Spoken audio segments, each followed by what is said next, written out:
El día de hoy tenemos una invitada especial. Ella es psicoterapeuta, gerontóloga y orientadora familiar, Yolanda Burgos, autora de ¿Qué hago? Mis padres están envejeciendo.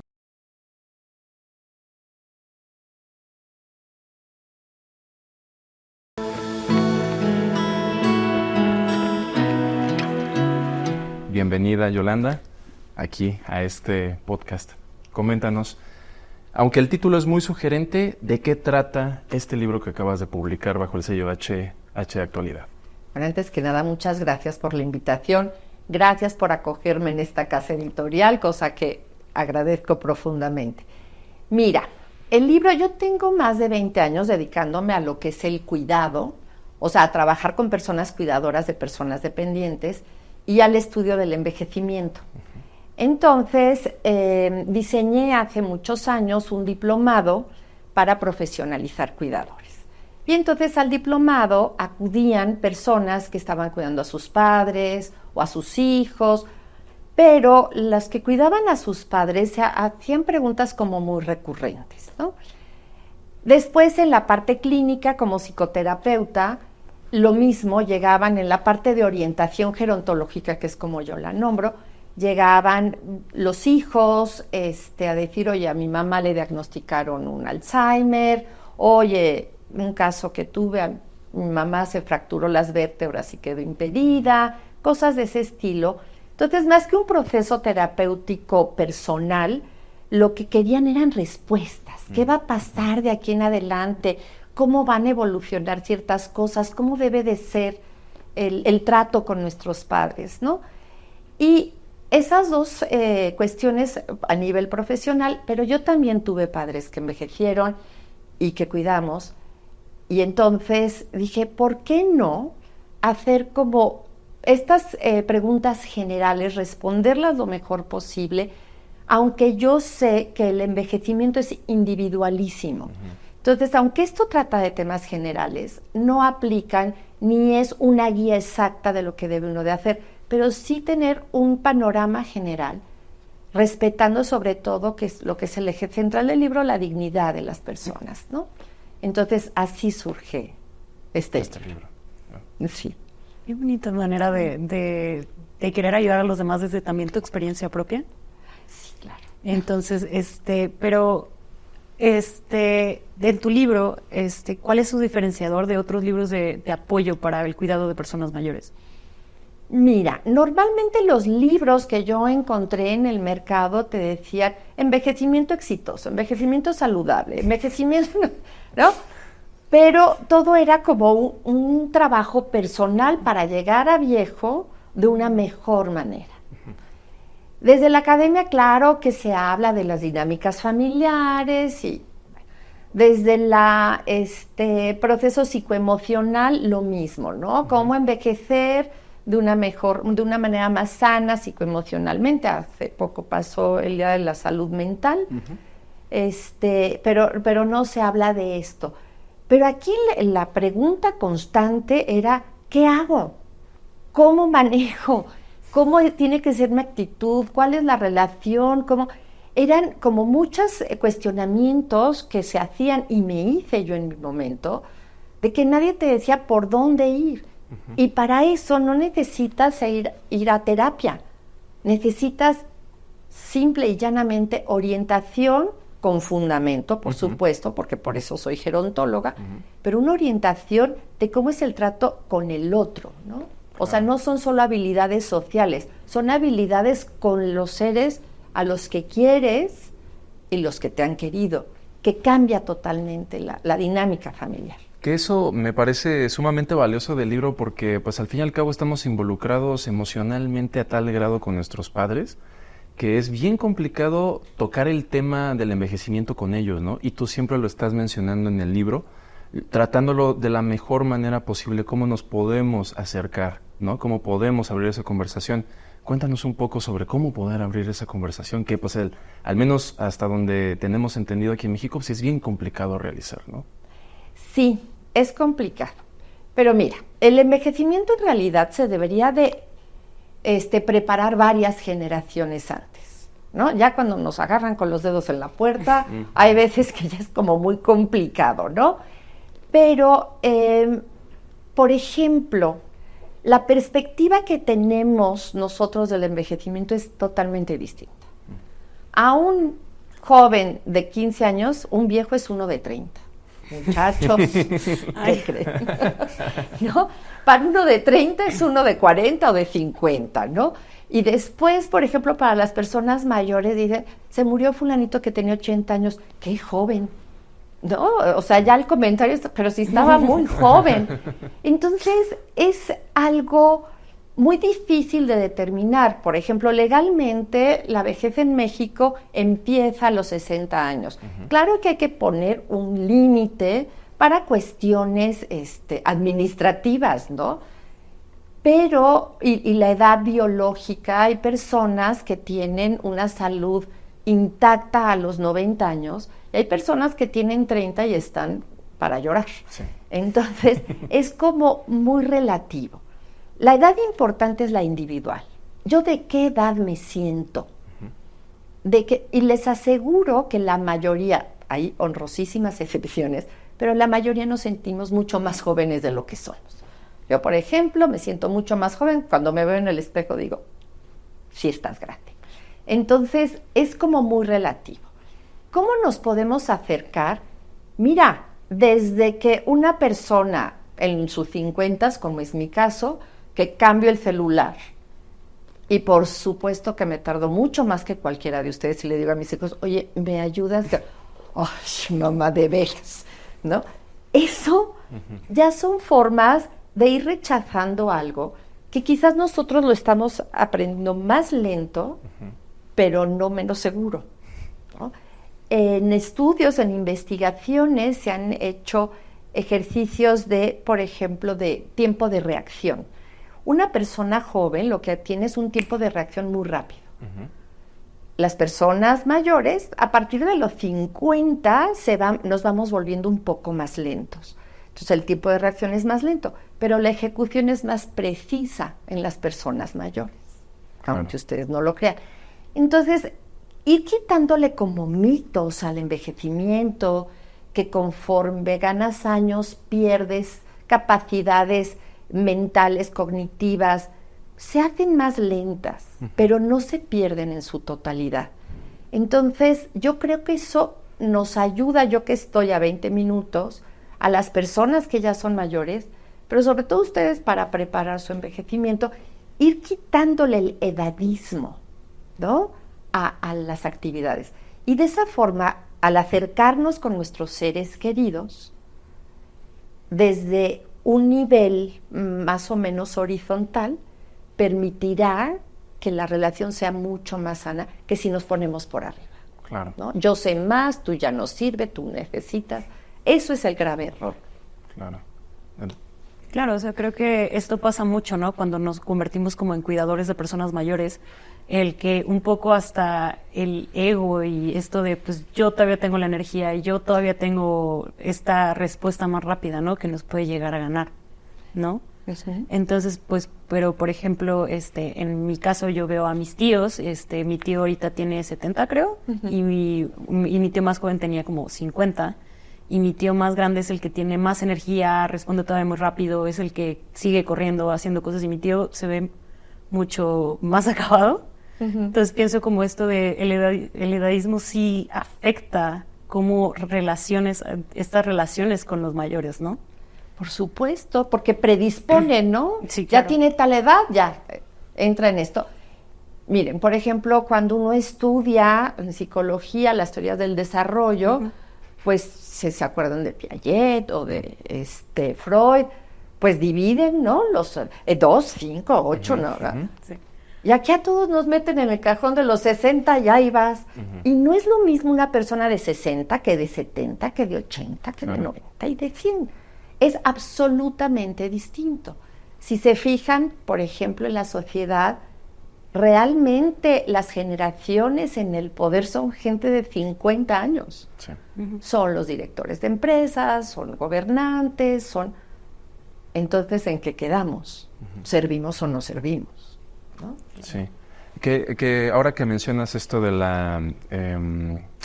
el tema de cómo prepararnos para nuestro envejecimiento nosotros como hijos, pues también es muy importante dentro del libro, porque no solamente estás hablando de cómo es el tratamiento hacia los padres, a partir de que somos hijos, sino de nosotros como hijos, que en algún momento seremos padres, o quien desee ser padre, como también prepararse para ese momento de la vejez, ¿no? Y no sé cómo no dejaste de lado esta parte, porque uno por lo regular siempre está pensando para el otro lado, ¿no? O sea, siempre está pensando uno hacia los padres, pero nunca está pensando en uno mismo. Uh-huh.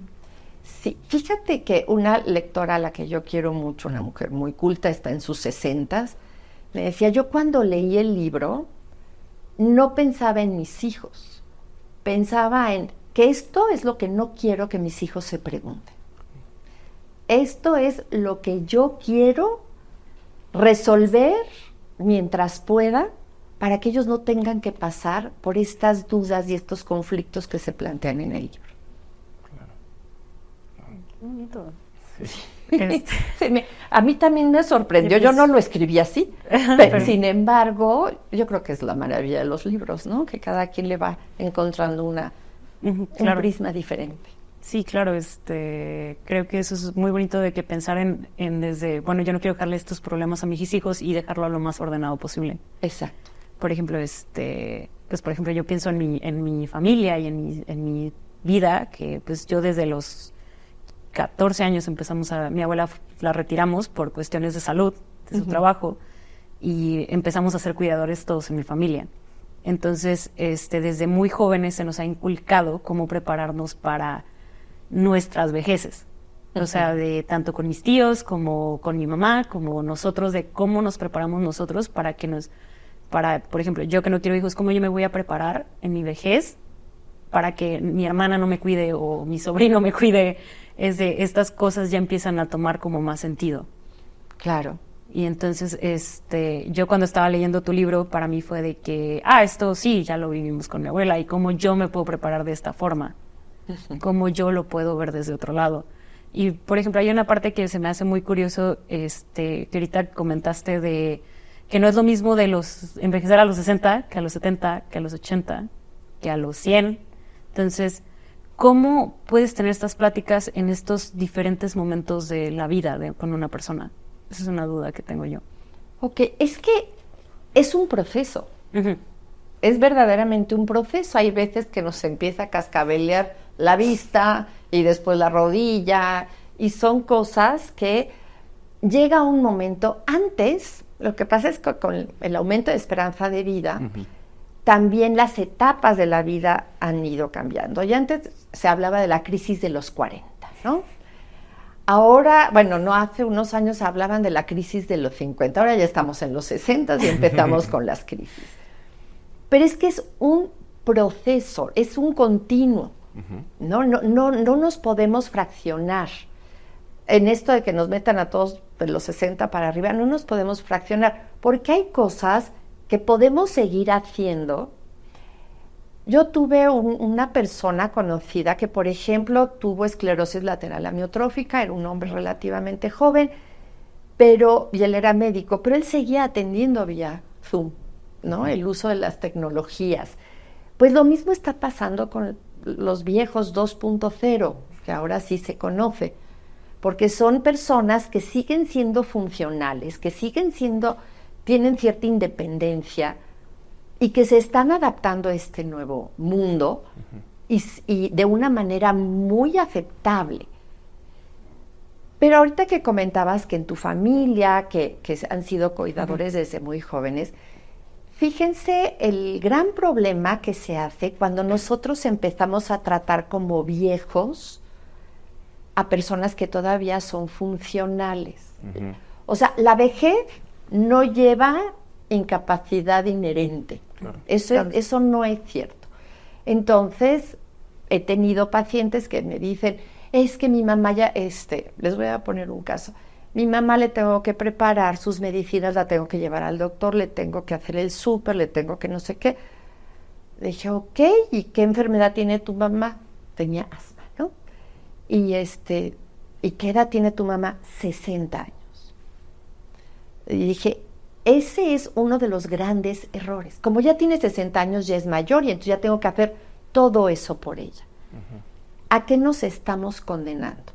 Uno, a que nosotros nos empiecen a tratar como si no fuéramos funcionales, productivos y generativos, que es una de las tareas de la tercera edad. Pero además ustedes se condenan a ser cuidadores muchísimos años antes, porque a lo mejor esa mujer va a presentar un deterioro considerable a los 90 y ya te echaste 30 años cuidando a una persona que no lo necesitaba. Entonces yo a esto le llamo como un amor malentendido. Claro. Si la cuido mucho, la quiero mucho.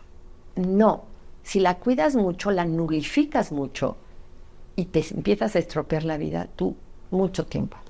Fíjate que eso me hace eco, digamos, en mi experiencia, porque recuerdo hace todavía un par de años, cuando veía a mi madre poco a poco ir envejeciendo, decía, es que tiene que seguir con la misma rapidez, ¿no? Justamente porque tenemos mal entendido el envejecimiento en las personas, ¿no? Entonces, no, debe de seguir con la misma rapidez, ¿no? Así como que me daba mucho miedo de ver a mi madre envejecer, ¿no? Que esa es una cosa que quizá no debería de ocurrir. Y ahora, desde hace algún tiempo para acá, cada vez que estoy con ella, ya no vivimos juntos, la veo y digo, no, pues es únicamente paciencia, preguntarle qué necesita, si algo que no necesita, pues no lo hago, pero en las cosas en las que yo le puedo ayudar, que ella me pida, ahí voy a estar para ella. Mientras que alrededor hay gente que me dice, cuida a tu mamá, o sea, también lo entienden de otra manera mal entendida, justamente, y es como, pues no, si mi madre no me lo pide, quizá no sea necesario. Y eso es algo que también, qué bueno que lo comentas, porque el libro justamente se trata sobre cómo ir acompañando como hijo y no tanto como cuidador, ¿no? O sea, Exactamente. Rogers, por ejemplo, cuando él hablaba de relación de ayuda, la relación de ayuda te la tienen que pedir. No puedes ir, tú como doctor, se les ofrece alguna cirugía, algún tratamiento por aquí, uno acude a donde necesitas ayuda. Cuando hay veces que sí hay que darle, hombre, pues si se cae, sí hay que levantarlos, ¿no? Pero la relación de ayuda para que funcione es que yo la pido y tú me la das. Acuérdense ustedes que son jóvenes cuando las mamás les ponían el suéter aunque no hiciera frío. Que te caías y decías, no, por favor. Bueno, ahora pónganse al revés. Cuando los hijos te ponen el suéter y dices, ahora resulta que los patos nos tiran a hacer. O sea, si no lo necesito. Y también algo muy importante es que, por ejemplo, la dependencia va en relación directa a la funcionalidad de una persona, ¿no? Entonces, se llaman actividades básicas de la vida diaria, que es comer, vestirte, alimentarte, ¿no? Cuando uno ya tiene deficiencias ahí, se necesita un cuidado, pero en la deficiencia específica. Las actividades instrumentales es las cuestiones bancarias, tomar un coche, el transporte público. Pero ¿cuánto de lo que hay alrededor de las personas envejecientes hace que ellos no puedan ser funcionales? Claro. No es tanto que no tengan la capacidad, sino que el entorno se los niega, ¿no? Si no pueden, lo del coche, que es un tema que trato aquí, pero lo del coche, es que ya le quité el coche a mi papá porque de verdad es un peligro, no sé qué. O sea, en lugar de pasarnos esta época que es tan bonita, tanto para padres como hijos, en familias normales, hay otras que son terribles, pero estamos hablando desde la normalidad. En lugar de estar enfrentándote, es que eres un necio, es que, ¿por qué no de una manera inteligente decir, oye, ma, vamos a casa de mi tía, pero no voy a llevar el coche porque es una lata estacionarse, no sé qué, voy a usar esta app? Entonces, despertar la curiosidad y después con toda la paciencia les enseñas a usar el app que quieran, ¿no? Estas cuestiones muy típicas, es que yo saco a comer a mi mamá todos los fines de semana y no levanta y ya no quiere salir. Y esta es una cosa que hago muy comúnmente. Pues no la sacas, no es perro. La invitas a comer, Claro. ¿no?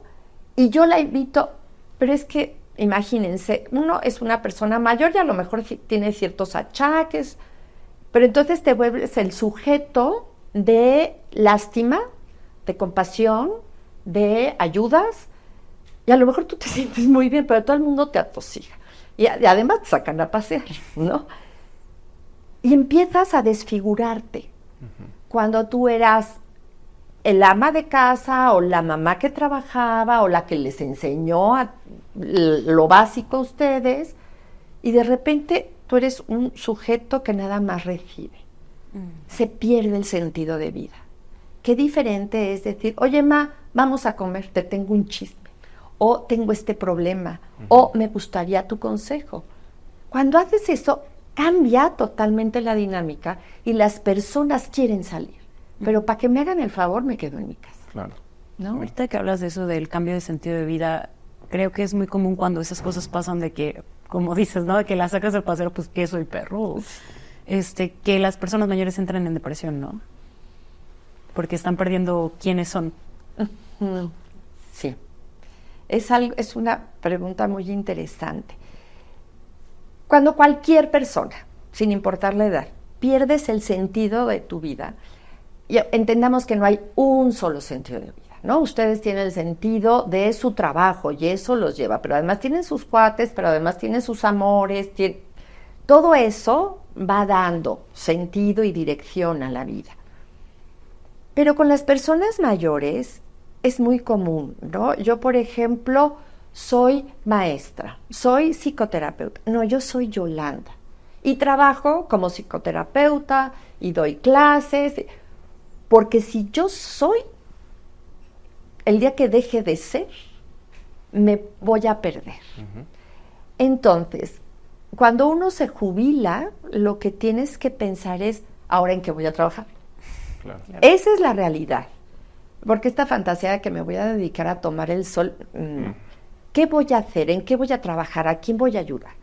Y con la pandemia pasó algo terrible, ¿no? A la hora de estar aislados, las personas mayores, que sobrevivieron la pandemia, pero lo que vino después que veíamos en consulta era grandes depresiones y grandes ansiedades, porque perdieron este contacto.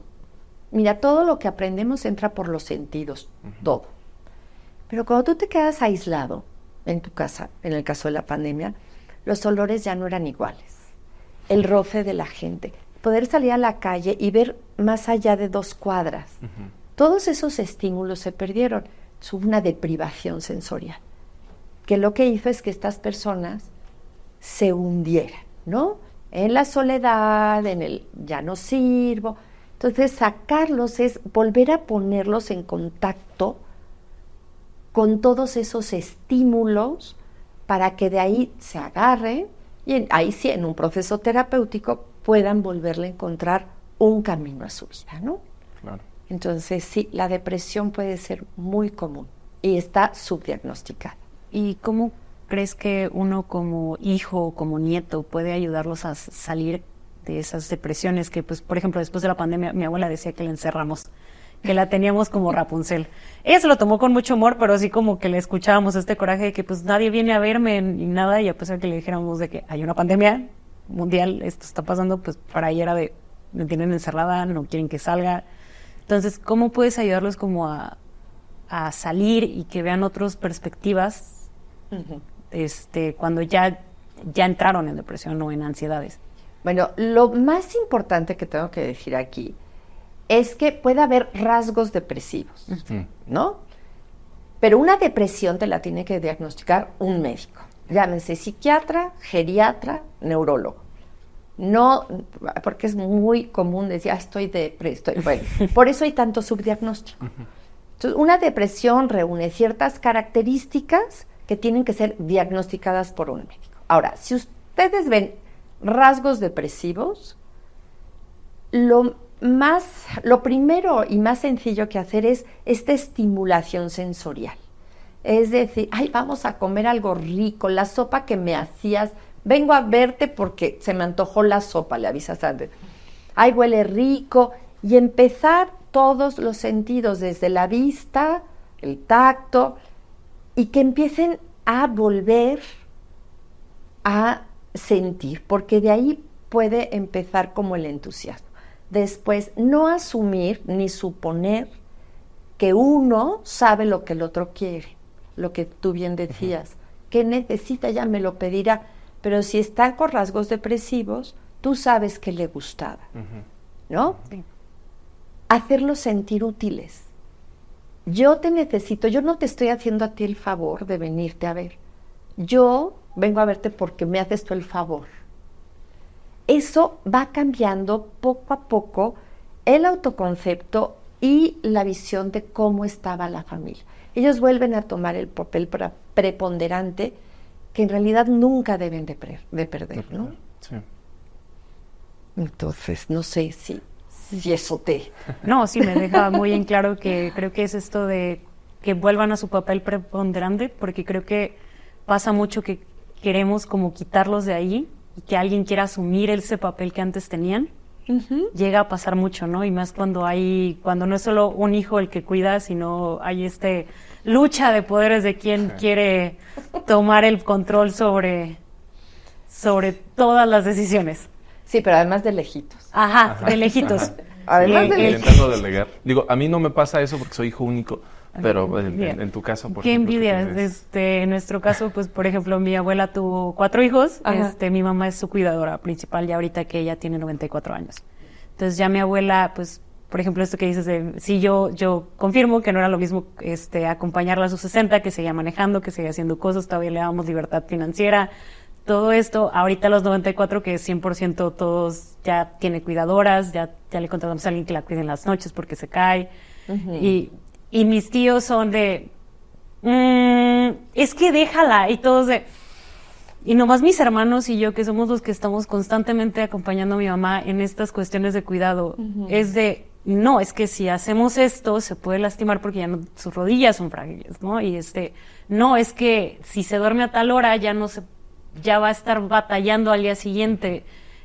Y es esta cuestión de déjala comer tal, y cómo llevar esas dinámicas, creo que a veces complica más la situación familiar alrededor. Por supuesto. Les voy a poner un ejemplo que casi todo el mundo hemos pasado, ¿no? ¡Ay! Se cayó mi mamá, está en pobres mamás, se cayó mi papá, está en el hospital, ¿no? Y ahí van todos, ¿no? Corre. Y entonces siempre hay una, y hablo en femenino, porque el cuidado tiene cara de mujer, que dice, no se preocupen, yo me quedo hoy en la noche. Y te digo, porque tú trabajas, porque tú tienes hijos chiquitos, estás firmando sentencia, ¿no? Siguiente día, lo mismo, sí, bueno, el fin de semana me releva, no sé qué. Siempre hay alguien que levanta el dedito, que se queda, y en ese instante todos los demás se hacen para atrás, ¿no? Y yo aquí ya la hice, y por ejemplo, en las formaciones para cuidadores que tengo, llegan los hermanos tan generosos a inscribir a la hermana que cuida para que tome el curso. Y entonces ya todas entran muy agradecidas con los hermanos y ya pasando algunas sesiones, ya estoy harta. Todos los domingos llegan a comer a casa de los papás. ¿Quién creen que cocina? Sí, pues la señora. Pero eso sí me llevan mi blusa, mi falda. Dice, yo lo que quiero es ir a comprarme mi blusa y mi falda. Y no quiero que vayan a comer, o si se quedan a comer, yo largarme. Esto no se vale. Y es también otro tema que toco aquí. Sí. No se vale. Y para romper ya estas dinámicas que están tan establecidas, es cuando surge una crisis, cuando el cuidador principal dice, hasta aquí llegué. Hasta aquí llegué, y ahora a ver quién le entra al quite, ¿no? Porque es algo de género, sí, ¿no? Ahorita que se está discutiendo el sistema de cuidados en la Ciudad de México, y espero que sea a nivel nacional, ese es el tema, ¿no? Las mujeres no, por asignación, debemos ser las únicas cuidadoras. Claro. Hay muchas maneras. Sí, estoy de acuerdo. Entonces, Sí, hay temas muy duros. Ahorita que habla de esa parte de que, bueno, no, se cae mi papá, bueno, en nuestro caso de mi abuela tuvo una operación hace 3 años, Ajá. Muy delicada, entonces fue de, pues, ¿quién se queda? Mi mamá, yo, mi hermana, mi prima, que la cuñada de mi mamá y mis tíos, ninguno se quedó, ni ninguno de mis hermanos, y es de, no, pues, gracias. ¿Y tú trabajas? Ajá, y yo Igual trabajo. que los demás. Y todos trabajábamos y Igual todos que teníamos los nuestras cosas. Pero era de, no, pues yo me lo aviento hoy y pues me voy a la oficina y tú llegas a tal hora para yo llegar. Y todas nosotras acomodándonos y mis tíos de, pues la vengo a visitar mañana, ¿no? Y yo, puedes ofrecerte, es tu mamá. Claro, a mí directo no me toca. Ajá, yo sí, es tu mamá, puedes quedarte tú, puedes dormir con ella, acompañarse en la noche. Claro. Y pues sí ha sido un proceso, ahorita ya uno de mis tíos ya se ofrece un poquito más a cuidarla que antes, por ejemplo, ya con esta cuestión de que él ya tiene 70 y como que también ya se siente esto de la edad, ¿no? Del envejecimiento, ya es como que, pues quiero pasar más tiempo con mi mamá. Voy, me quedo, la cuido, la saco de la casa para ayudar a mi hermana, porque ya como que ha cambiado ya desde que ellos ya se sienten un poco más cerca del envejecimiento. Que ya le buscan como bueno, la cuido yo tantito y la apapacho un poquito y ya ayudo a que mi hermana tenga su espacio, ¿no? Claro. Fíjate que, por ejemplo, cuando me llegan a consulta, para orientación lo hago en una mesa, ¿no? No es el proceso terapéutico. Y entonces, a ver, aquí todos ponen, hay que mediar. Claro. ¿Tú qué tienes? ¿Tiempo? Va. ¿Qué días? Cumple. ¿Tú qué tienes? ¿Dinero? ¿Cuánto? Aporta. ¿Tú qué tienes? Todos ponen, porque si no, se recarga solo en una parte y no sabes cuántas veces se mueren los cuidadores antes que los pacientes, ¿no? Y por eso es mi insistencia de que no hay que cuidar antes de tiempo, que hay que respetar la autonomía, ¿no? Hay que acercar herramientas. Ya no caminas firme, lo que el médico te diga qué tipo de bastón. Y eso te va a dar más tiempo de independencia, ¿no? Si ya no puedes bajar, bueno, ¿qué herramientas te puedo procurar para que si tú en la planta de abajo vas a seguir funcionando, eso te va a seguir dando independencia? Ese tipo de cosas es de lo que se trata cuando los padres envejecen. No se llama ¿qué hago? O ¿cómo cuido? Mis padres están envejeciendo. Hay muchas cosas alrededor que pueden ayudar. Claro, eso también lo mencionas en el libro. O sea, no solamente es una plática que se tiene directamente con los padres, sino también con las demás personas que componen ese organismo que es la familia, ¿no? Porque al final, pues cada uno, sean las dinámicas más o menos complejas que se tengan, tienen una asignación por la cual pueden hacer que esa familia siga funcionando, ¿no? Y sobre todo que todos se sientan pues queridos y que se sientan que están apoyando para que cada uno tenga este proceso tanto individual como familiar, ¿no? Porque pues al fin y al cabo todos vamos hacia la vejez, todos tendemos a esa vejez. Mientras más rápido entendamos cómo envejecer y cómo acompañar a nuestros padres envejecientes, mejor lo podemos hacer para nosotros y para quienes vienen después de nosotros, ¿sí? Claro, claro. Eso, lo cual me lleva a la parte en la que tú llegas a hacer un decálogo del libro, ¿no? O sea, llegas a este compendio, esta especie como de vademecum, ¿no? En el cual uno puede consultar y revisar qué es lo que viene en el libro y cómo apoyarse, ¿no? ¿Cómo llegaste a la idea de este decálogo que viene aquí en la contrasolapa del libro? Pues mira, ese es mérito del editorial, literalmente, ¿no? Porque me decían, como que el libro no es un libro para leerse de cabo a rabo, o sea, puedes consultarlo por secciones, pero sí me decían, ¿por qué no una lista de lo más fundamental, de lo básico, de lo mínimo indispensable que todos deberíamos o tendríamos que hacer? Y ahí entré con esto que les conté de la parte profesional y la de mis padres, pero también volteé el reflector a mis hijos y dije, también, ¿qué no quiero que hagan para mí? ¿No? y colocar a los padres a la cabeza. En el organigrama familiar están hasta arriba. Y los hijos, todos, están en el siguiente nivel. Todos tienen las mismas obligaciones y los mismos derechos, y además está por ley, ¿no? Entonces, en estas confusiones de roles, en donde yo me vuelvo papá de mi papá, pero y se arma un desbarajuste, sí me pareció importante tocar estos puntos de que me sugirieron, ¿no? Entonces, el primero es el fundamental. No olvides que ellos son tus padres, son tus papás. Aunque tengan un deterioro cognitivo o una demencia, que hay muchos tipos de demencia, ellos siguen siendo tus padres. Yo trabajo mucho con madres, con hijos con discapacidades múltiples. Y podrías pensar que esos chiquitos a lo mejor no pueden decidir, pero la realidad es que aún con sus ojos o con su sonrisa, de dos opciones pueden elegir. O sea, la autonomía la podemos conservar si nos acercan las herramientas. Entonces, tus padres siempre van a ser tus padres. Lo que tú mencionabas, ¿qué quieren ellos? No lo que uno quiere o cree. ¿Qué quieren? Esto de la relación de ayuda es como muy curioso, porque ¿qué hacemos? Yo creo que tú necesitas comer mejor.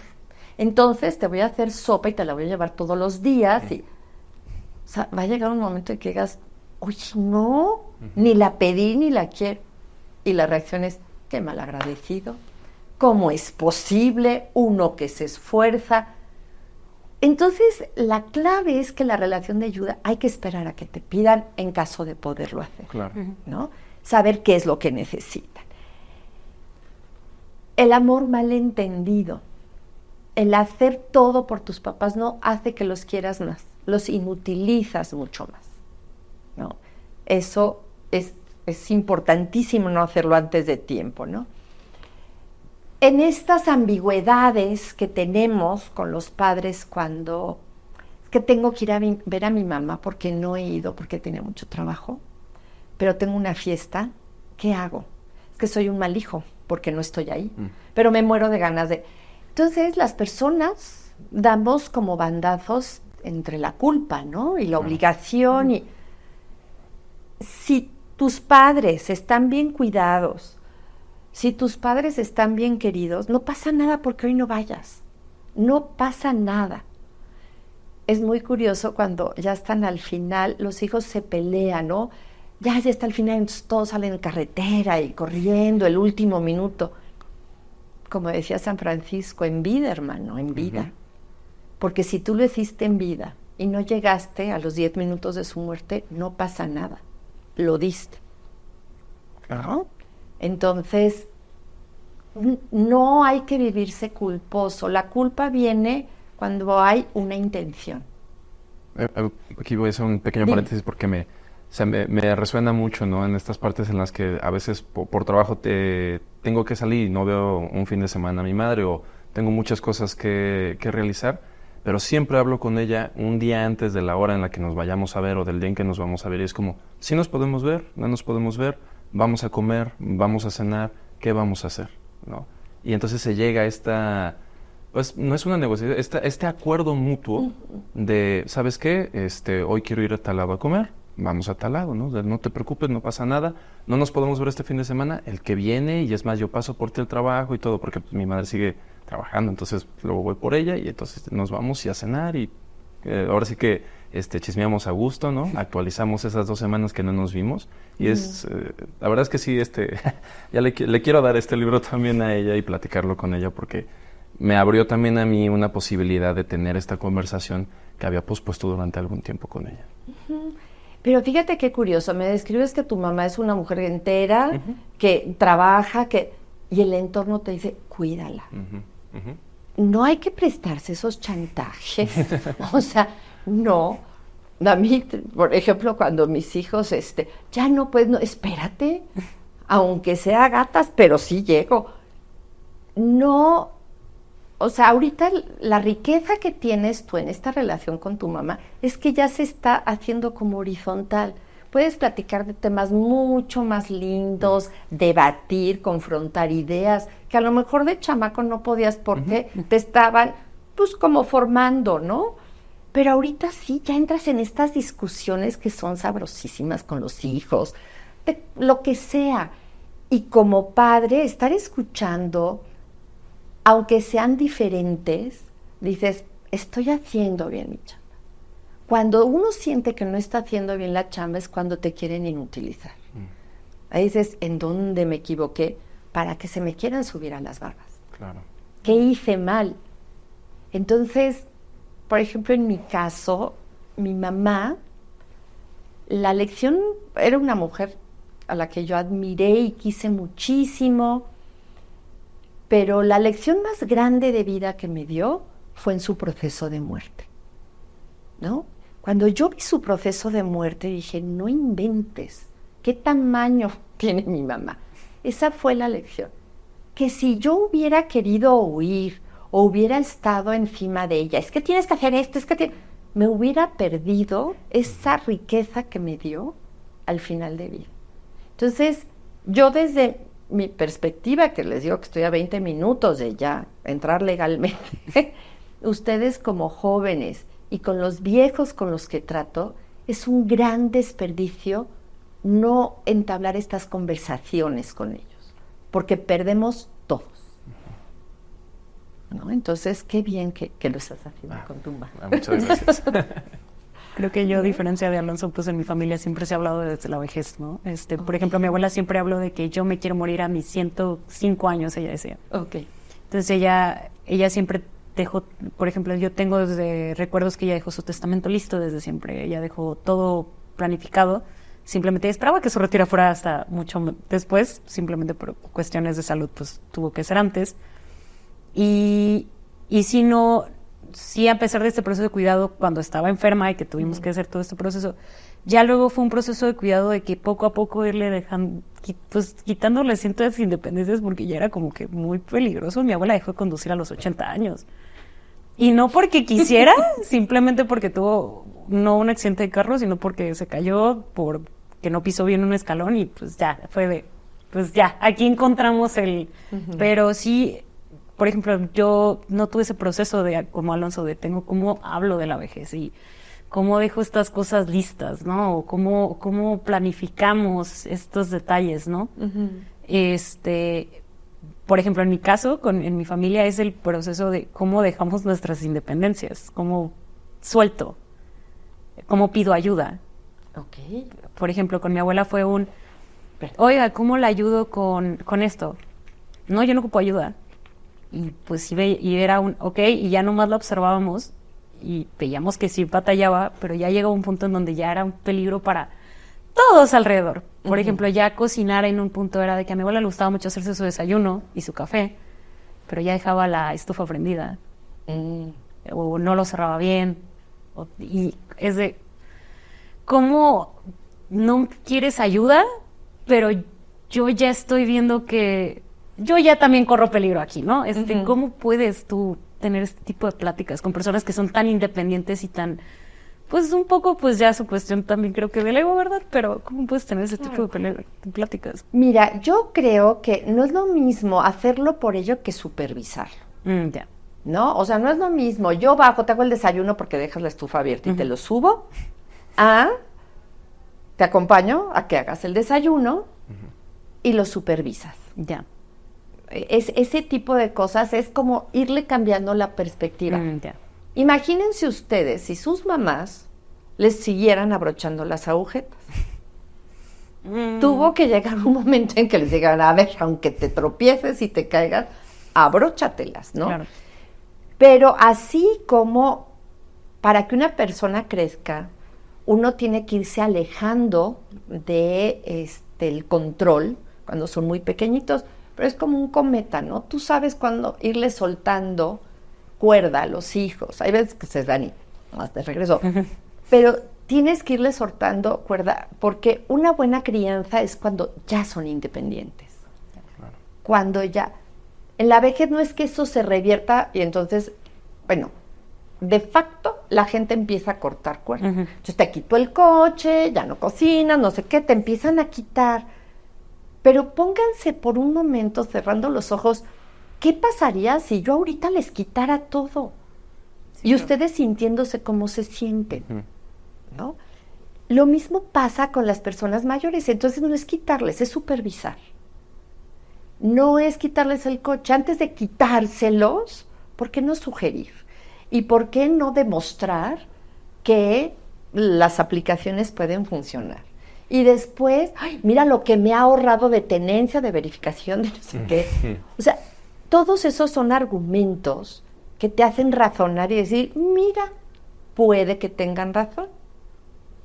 Y si no, bueno, aquí en el libro les cuento cómo. Pero hay formas para llegar a estos tipos de negociación. Ahora, cuando hay un deterioro cognitivo, cuando hay un proceso demencial, estamos hablando de otra cosa. Aquí estamos hablando de envejecimientos normales, no naturales. Sí, claro. Pero sí hay que ir cambiando. Supervisión, Ya. ayuda, ese tipo de cosas son las que funcionan mejor. ¿No? Claro. De estos casos que nos has contado, de personas que han leído tu libro y han encontrado las respuestas que tú esperabas darles, ¿cómo te sientes al respecto? Muy contenta, porque no estoy descubriendo el hilo negro. La verdad es que no estoy descubriendo el hilo negro. Simplemente lo puse estructuradamente. Hay personas que lo han leído y me dicen, mira, hay muchas cosas que digo, bien por mí, lo estoy haciendo bien. Hay otras que no se me habían ocurrido. Bueno, eso es lo que yo esperaría del libro y es el resultado que estoy viendo que me tiene muy contenta. Por supuesto que siempre hay más preguntas, siempre hay como más exactitudes, ¿no? Oye, es que a mi mamá precisa. Por eso el envejecimiento, así como la vida misma, es individualísima. Pero sí hay cosas generales y yo creo que también lo esencial que yo quiero poner en este libro es que es mucho más importante ser hijo que ser cuidador. Infinitamente, porque yo me quiero morir con mis hijos a mi lado y si necesito cuidador ahí como en el cuarto de al lado. Pero mis hijos es lo que yo necesito. Esas platicadas muy ricas que nos echamos, las discusiones, eso es lo que yo quiero. Perfecto. Pues, Yolanda, no tengo más. No, yo tampoco tengo más preguntas. Muchas gracias. Pues, te agradecemos por esta plática sobre tu libro. La verdad es que sí es creo que es una gran aportación que haya llegado este título aquí a la editorial y sobre todo pues a la mano de los lectores por todos estos temas que hemos estado comentando contigo y pues gracias por ayudarnos también a desmenuzar parte de lo que pueden encontrar las y los lectores aquí. Muchísimas gracias a ustedes, de verdad muchas gracias y creo que me llevo una satisfacción grande porque normalmente mis lectores son personas de más edad. Personas de 40, 50 años que ya tienen padres de 80. Entonces, escuchar a los jóvenes preocupados por este tema, de verdad para mí es una gran, gran satisfacción y se los agradezco muchísimo.